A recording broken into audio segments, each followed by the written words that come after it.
Hey guys, welcome to our review of Kamen Rider GO, episode 32. As always, I'm your host of Frozen Stratos. Here with me today we have The Cinder Blaze. Dude. Welcome back!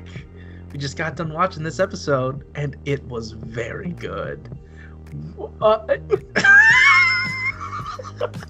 I don't know if that shows up on the screen. We'll see. But I like this episode a lot. I can't believe this, but GO is actually shaping up to be a good anniversary show. Not a good show on its own, mind you. Just in terms of being an anniversary, it excelled this episode and the last. Yeah, when we kind of meet a writer that we haven't ever met before, but in like the two episodes that did appear, they make us want to watch that show. Even to the slightest, extent. Yeah. Like that's a positive for like that episode in terms of it being an anniversary series. It's like celebrating what the show is about. It makes you excited about the characters, even if we haven't met them before. And for the people who have seen them, like you remember how much we're like fanboying over Build and the other guys. Yeah. Just having something like that with like Akito, even if we didn't know him, just really good. Yeah, and he's a cool dude, and like I'm all over that G3 armor. Okay, you have biases that are, a little bit outside of just like yeah. But and like the stuff with Tsukiyomi, like I said, this is a good anniversary show. Not very much a good GO show. That was fine. It was like bare minimum fine. The emotion was there. Kind of. Like there was like this one speech that Gio did in the middle of the episode. I forgot what it was, but it was like really like not hoity-toity, but it was just like super, like preachy, and it just kind of came out of nowhere. Tsukiyomi's just been like bouncing around battlefields. She hasn't really been like in like a lot of distress. It's not like she's Misora and just like running out of the fucking building crying like every other episode. She seems to kind of have it like a little under control. She just tends to leave occasionally, and it's something that's happened the entire series. Yeah. So why are we kind of like focusing on that? Now, like why did he feel so compelled to give that speech in that moment? It was still sweet, and the interaction that it facilitated between her and Agito was really nice. And just saying like, hey, they're your friends, they'll accept you, they've been with you this far, and then like him just sort of guiding the team is something I really like. And we kind of get in these few episodes, but I don't know. It's always cool to see like just the main writer teaching something to the new guy. Yeah. And the entire team actually, as if they all mattered.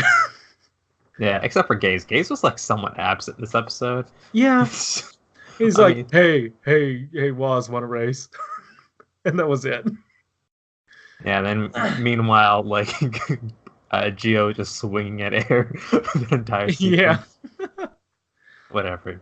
Also, I'd wager, and I feel like I've like, it's kind of compounding on what I've been saying, but like, Tsukiyomi being at all related to Schwartz in any way legitimately did not matter to this episode. Yeah, they're just like squeezing in a little bit like every episode, and I did like the shift in like Waz's kind of demeanor. Like, yeah. He's really concerned right now. Like, last week's episode, he was kind of like really cheery and happy, but like now that it's kind of like settled in that Tsukiyomi has this time-stopping power that only the Time Jackers have, and I think one of the earlier fight scenes in this episode where Schwartz is kind of like testing it out, and he, like even when she does freeze time, he's able to still kind of like observe it and stuff. Yeah. Yeah, Waz ain't having any of that shit. He's just kind of like depressed that entire episode. There'd just be scenes of him just kind of like staring out in the middle of nowhere, just super concerned. For the people who watch it, it reminds me of like Sherlock in the latest episode of The Flash, like always just keeping tabs on Nora, but that's neither here nor there. They so they just didn't have the another Agito issue propagate. And what I mean by that is that there was already someone named another Agito that was already a thing. And I think they made... I'm not sure if it was like another person who's like already another Agito. Like, I wasn't think that was the another Agito powers on like, someone?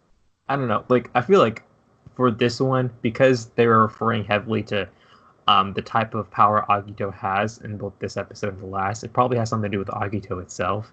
Like, maybe it's a type of power that does infect people. So that's why, even through his like time shenanigans, maybe he had like one of those he kind of had like a virus type of thing. Okay. Like an Agito type of virus. I don't know. Like, I'm just like pulling shit out of my ass. Yeah.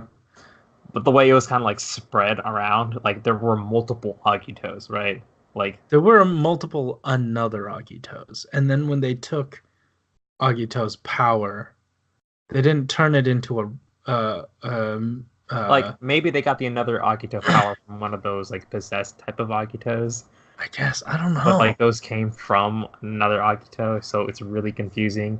Any power that's like Time Jack related, I just kind of don't really focus on all too much because the show has decided that they're not going to let us know anything about that. Yeah, that's fair. And I feel like we just didn't get like Gio's another Agito just because another Agito quote already exists.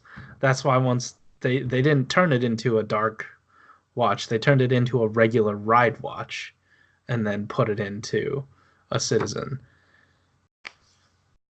Yeah. So yeah. I don't know, it's confusing, but I think I don't want to say it makes sense, but I understand why they didn't want something else running around called another Agito. Yeah. Also, this is a minor, not gripe, but it was something that I found kind of amusing. When Tsukiyomi first stopped time, didn't do shit to that one silver chick, and she just dropped the gun. Yeah. That was gonna happen regardless, apparently. No provocation, just like, oh. Sorry, I'm not used to doing shit myself. Yeah. Where's the Kate at, though? I think, actually, in that moment, I think it was just because she noticed the time stopped. Oh. And it wasn't her that did it, so she's like, oh, but also, hold on. It's like, oh, you stopped time. Yeah. Including me. Yeah. I think we sort of talked this episode out, huh? Yeah, I guess we did. I can't wait for next episode with another Hibiki. That looks pretty. Yeah. I hope Gaze has some dialogue. Yeah, well, we'll see. Yeah. It's like a Tsukiyomi time. Who knows? So, guys, thanks for watching. If you like this episode, hit that like button and subscribe if you want to hear more from us each week. Don't forget to tell us in the comments down below what you thought about this episode, and the watch along is up at the same time as this. So, guys, keep it juicy. See ya. All right. Yeah. It's nothing else. Yeah. I kind of hate that Tsukiyomi's becoming more relevant now. She's like easily my least favorite character of the main cast. I know.